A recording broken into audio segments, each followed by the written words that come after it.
Okay, so we have a really exciting Money Donuts episode today. So we are celebrating 60 years this year. So it's Royal Credit Union's 60th anniversary. And to help us celebrate, we have Royal's former CEO, Charlie Grossklaus, and Royal's current CEO, Brandon Riechers, in the room with us. So welcome. Welcome. Well, thank you. Thank you. So Charlie, welcome. Do you want to give us a little bit of background about how long you were here, and then we'll get into kind of how you found yourself at Royal anyway? Sure. I grew up on the west side of town. Went to school here in Eau Claire, graduated from university and got drafted. Was in Vietnam, come back and needed a job. And I applied at Royal Credit Union. They had 5 or 6 employees.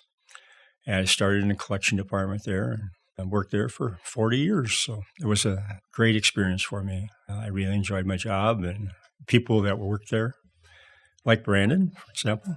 I think one of our reasons for success was the people that we surrounded ourselves with. And they made me look good. The organization's done very, very well. And I'm very proud of the job that Brandon has done here. And he carried on, I think, the legacy that we created, and I'm really happy to see that. That's awesome. Wow, starting with 5 or 6 employees, and now we have, over 800 team members, which is just crazy. Yeah, so that reminds me of the Clarion, the Royal Credit Union newsletter. There's printed copies of that in the archives. I've paged through a number of those, and it's just awesome to see those like old, it was literally introducing the newest teller at an office. So that's awesome. I feel like we've grown quite a bit, but we're still keeping some of that personal touch alive. You're doing that, and that's very important. It's funny that you say that because we do that on social media now. Instead of the Clarion, it's more like Facebook's new employee. Times have changed, yeah. Same concept, but adapting continuously.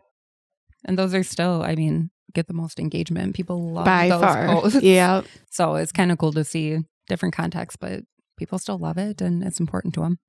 So Charlie, you started in collections and then you just loved it and stayed here. Brandon, how'd you end up here? You've been here for how long now? Just celebrated 28 years.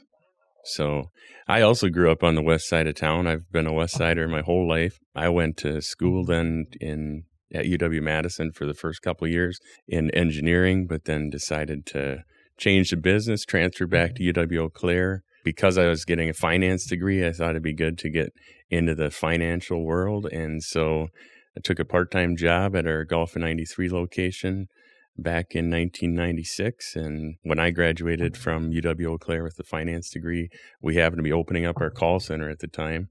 And I took a loan officer role there, bounced around, did a number of different things in branch operations, compliance, even a brief stint in IT and training. And then about a decade before becoming CEO, I was focused in the lending area. And then the last 7 years, just over 7 years as CEO.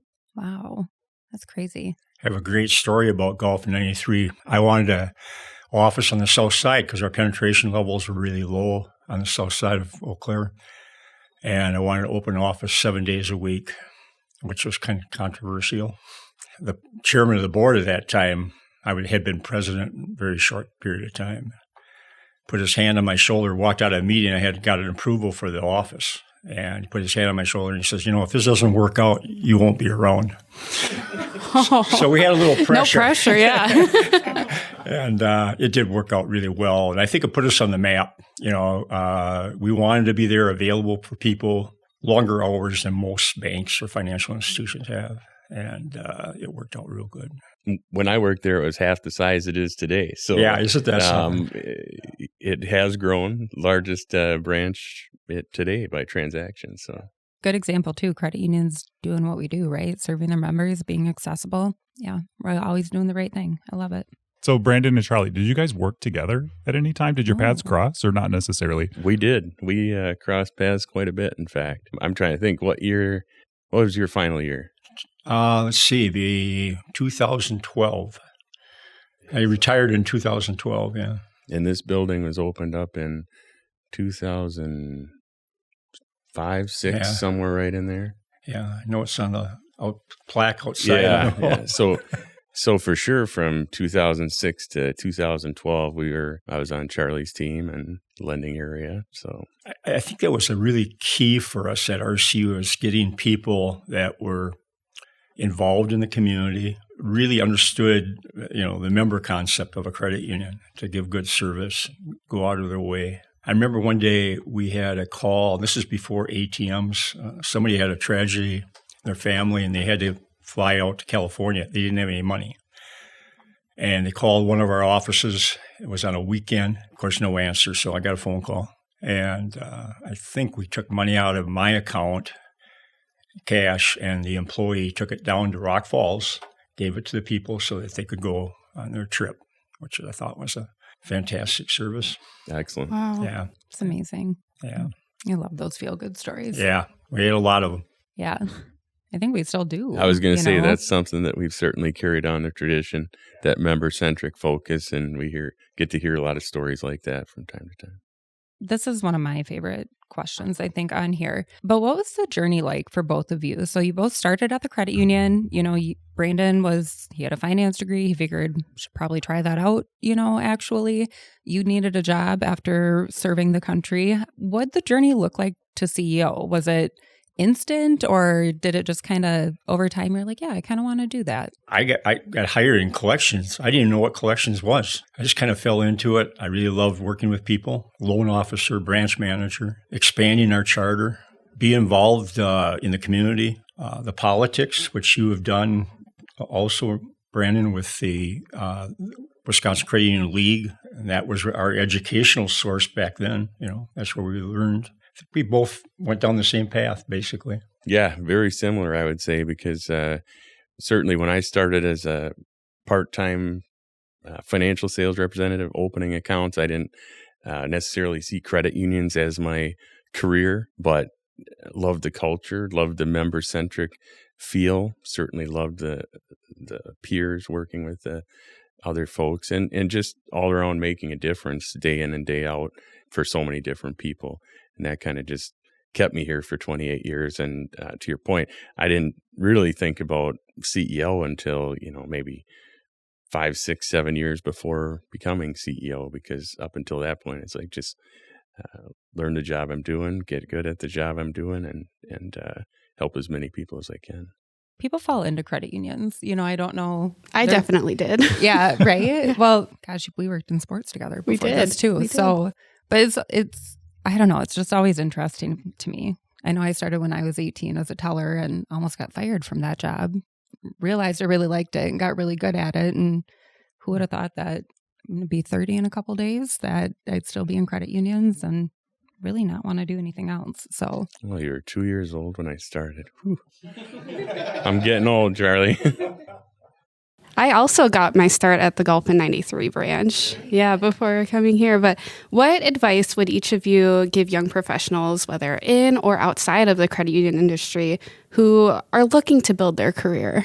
Oh, I think it starts back in probably even grade school or junior high, of really putting 100% into everything you do. Be studying, your family, your play, and then your work. And I think that's true for the employees at RCU. It really showed when we had a major event, a computer conversion, our merger, and I saw these employees work 50, 60 hours a week just to get it done, work at night, on weekends. And that's the kind of employees we had at RCU. And that's why we were successful. And yeah, we still have that today. The dedication is strong. And like you said, it's about the movement, about supporting the credit union, making a difference. People put in that extra time when it's for a good cause, certainly. And what I would add is, building a network, building relationships. I agree with Charlie, putting everything into it, whether it be projects, serving on committees, different boards, getting to know people and being your authentic self, living your values every day. Certainly helps that. I always say yes to things. I know sometimes we can overextend ourselves, but I always tell people to say yes. Like, take that opportunity. Yeah, learn as much as you can. Yeah. Yeah, I think it comes back to being passionate about it too. And that connects right back to the credit union movement as well. Like I'm hearing from both of you that passion for the member was really kind of at the heart of it all and driving it forward. That's something that resonates with a person who's trying to build a career. Like find your passion and follow that, chase that dream. I think that's great advice for anyone. And dig in. It'd be interesting to find out what the tenure is of the employees at RCU, the total years of service. And I bet you it probably averages over 15 years. Yeah. It's such a large team member base today, but I know every time somebody new comes in, they just can't believe the tenure, the amount of people that have been here a really long time. Yeah, we used to bring people in from the school sites. They're here this week, actually. Yeah, and they would finish school and college. Yep. And then come to work at RCU because they liked it when they worked here as a student. So it's fantastic. Well, our chief legal officer today on the team is originally opened the Memorial High School office. Is that right? So got his law degree, came back, chief legal officer. School a lot site of stories like that. The school site program was excellent, and another way for us to get out into the community and get known by the parents out there. We had a few parents that were bankers that had accounts with RCU, which I thought was pretty good. Yep. Yesterday, we just had a ribbon cutting for our new North High branch. We did a remodel over there after 20 years, and so you'll have to check it out. It's pretty nice. It's a really cool space. Yeah. When I was in college, I moved furniture for the Board of Education, so I was in the tunnels at North High School. That's where they stored their furniture. That's my alma mater. Yeah, I know that. There, Yeah, that branch is a really good example of like really integrating with the school too, because we're right there and it's a marketing space. It's a space students can use when we're not open. It's really, really cool. Yeah. I was at Memorial for an art show and I saw the office there and I had not seen that one either. No. So not many people have held the CEO role here at Royal. So Charlie, looking back, what advice would you give to yourself? It's a tricky question. It's a big question. That's really a good question. Yeah. I don't know what changes I would have ever made over the years. I was really pleased with the employees that I surrounded myself with. We had a good board of directors that were dedicated to RCU. I think you still have pretty much the same board. I don't think of too many changes I would have made over the years. I was just real pleased with the situation at RCU. I didn't spend a lot of time when I went to state meetings, and I would go to these meetings maybe in Milwaukee, and I'm sure Brandon did the same thing, go down, go to the meeting, jump in the car, and drive home. I wouldn't stick around like a lot of the people did. Maybe I should have done more of that, but I just didn't feel I had the time to do it. I don't know if you felt the same way, Brandon. But yeah, it varies. I think sometimes it's real good to be intentional about getting to know people, especially if it's new people coming on the board or things like that. But if it's people that you see fairly regularly, I agree. You don't have the time to just stay another night. Yeah. Maybe I should have spent more time doing that, and I didn't. Looking back on it, maybe. I definitely agree wholeheartedly with surrounding yourself with good people. I mean, I think you have to have the mentality that you can't do it on your own. And so find great people, rely on them. Don't be afraid to listen. Yes. Be criticized by them, and I think listening to them, and they had to hold me back because I wanted to do stuff maybe that was a little crazy once in a while. And they come in and say, hey, come on now.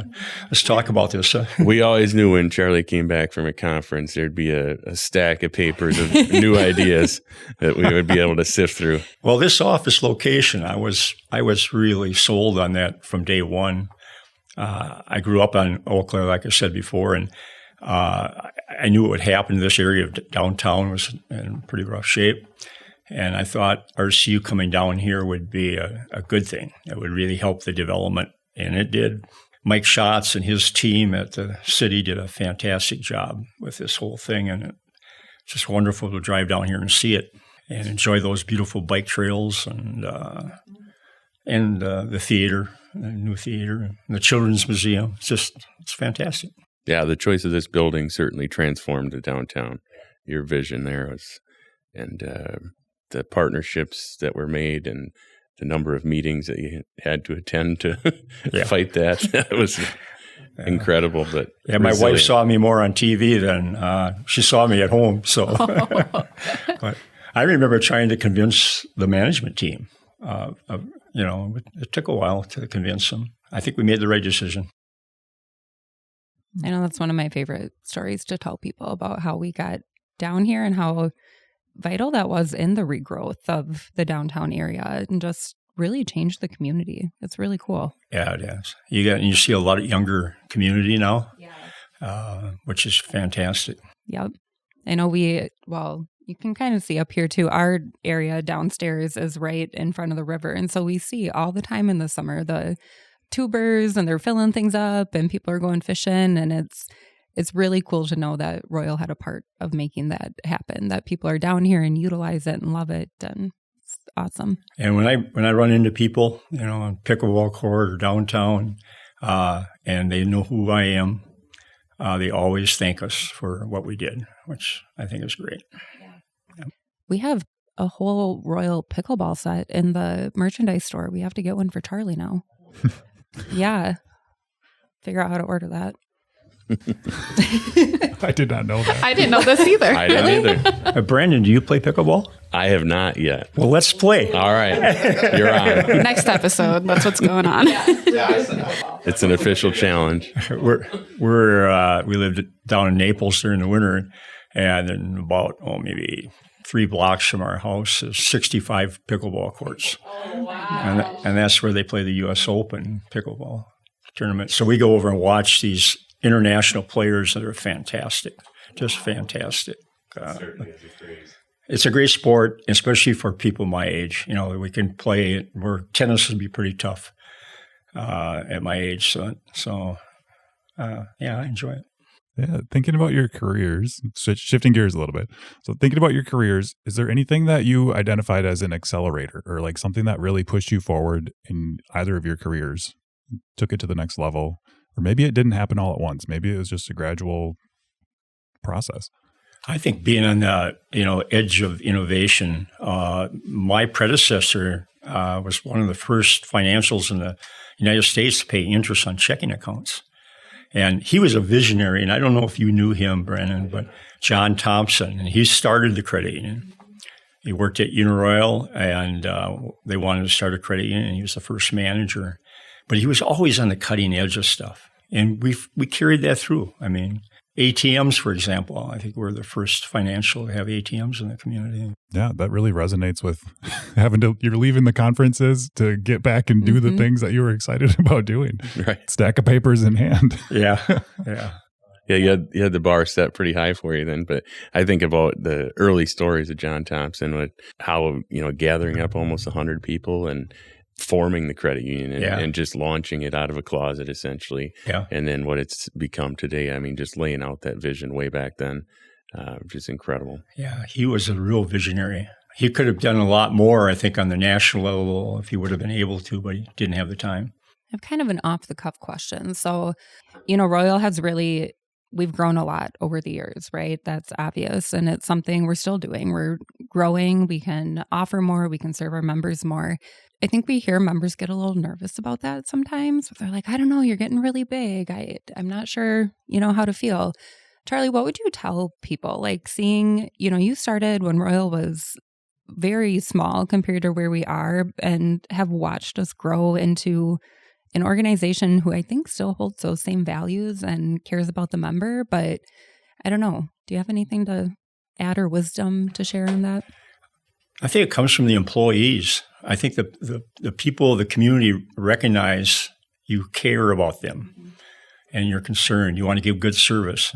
And to this day, and most of the employees don't know who I am now, and I walk into an RCU office, they're very nice. They go out of their way to take care of me. And I think people recognize that.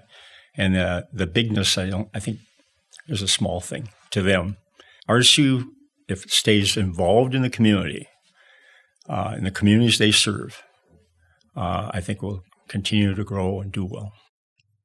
Yeah, I agree. I think we think of the communities as all of these micro communities. So instead of thinking of ourselves as a regional institution that's trying to do everything in this huge geographic area is the wrong approach. Keeping that member-centric, community-focused, supporting our team members, getting into the community and growing the community, helping the community thrive, being a great community partner is key to keeping that alive, to make sure that, we don't operate like a big financial institution. Because in reality, we know that we have to grow to stay relevant. We have to grow to be able to offer all kinds of technology that people want.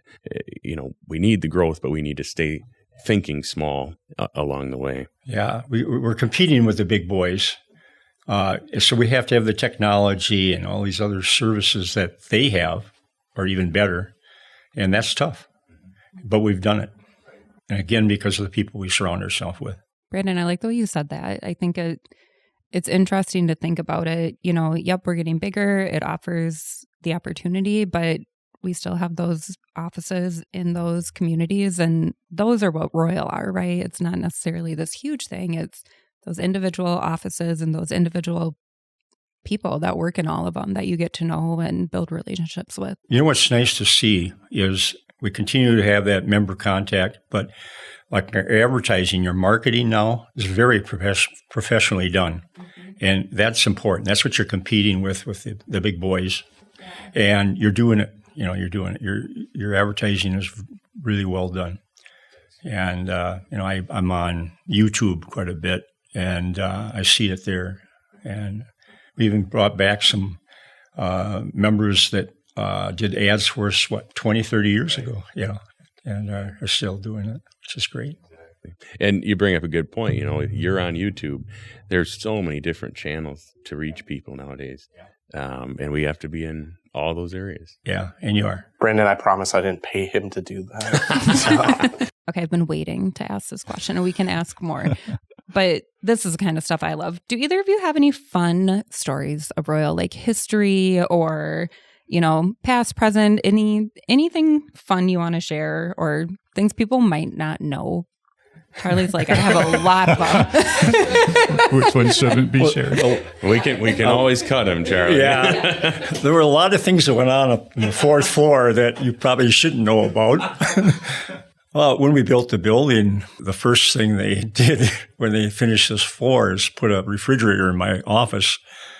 And, of course, this was Market & Johnson, and they wanted to make sure that there was beer in that refrigerator. When they got done on Fridays, usually 4 or 5 o'clock, they would have a beer in my office. And that was kind of a tradition. And matter of fact, after we got the building done, we had a reception for the employees and their family members. So these employees could bring in their families and they could show them the work that they did. And they did great work here.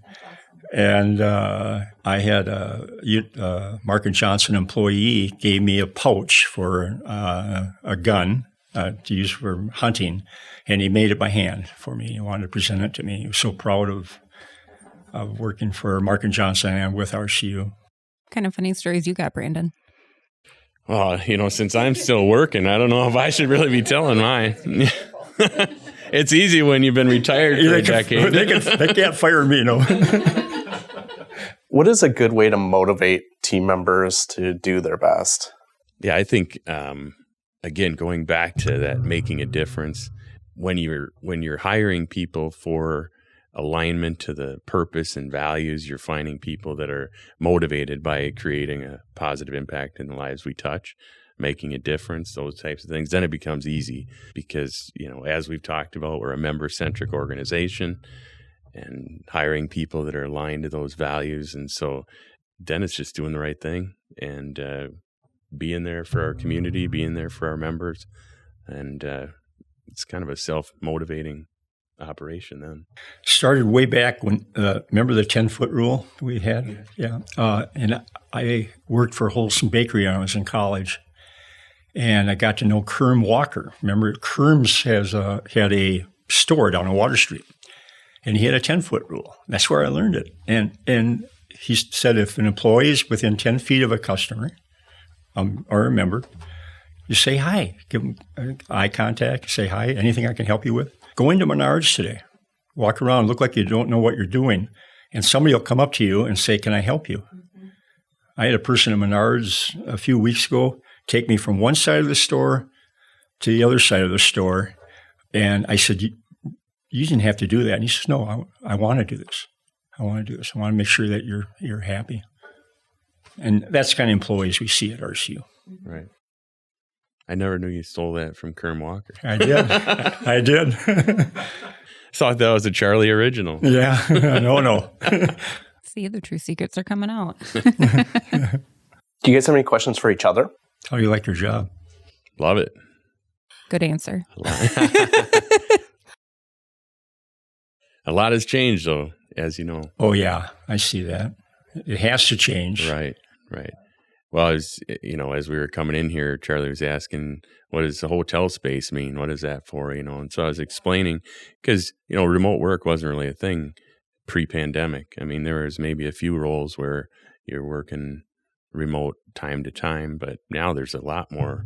In fact, just prior to the pandemic, we were looking at space here because we had maxed out space, and how can we modify workspaces so that we can get more people in here? Well, that changed everything, because now we've got capacity, we've got the ability. But my concern always is about, how do you maintain that culture? How do you not have culture deteriorate in a remote workforce environment? So doing things to keep that alive, keep people engaged, is necessary. Yeah, we kind of tried that remote work way back, and we found that the employees needed that social interaction with other employees. And that would be my concern, that these employees are able to come back and see the people that they're working with on a daily basis. But yeah, things have changed a lot since even my 12 years since I've been going. Well, in technology, we talk about leveraging technology, but it's enabled so much, the virtual meetings and whatnot. Nowadays, people consider a face-to-face meeting a virtual meeting is too. So it's different. I think that's a cool thing when you look at, Royal being on the forefront of things and always trying to do the best. I mean, the pandemic was unexpected, and we figured it out really quickly and made it work for team members and let them go home and did the right thing, but did it well. So we had access to what we needed. And I don't know that our members, felt any hiccups in there either, but I think it's a cool example. I can see CEO as a lonely position.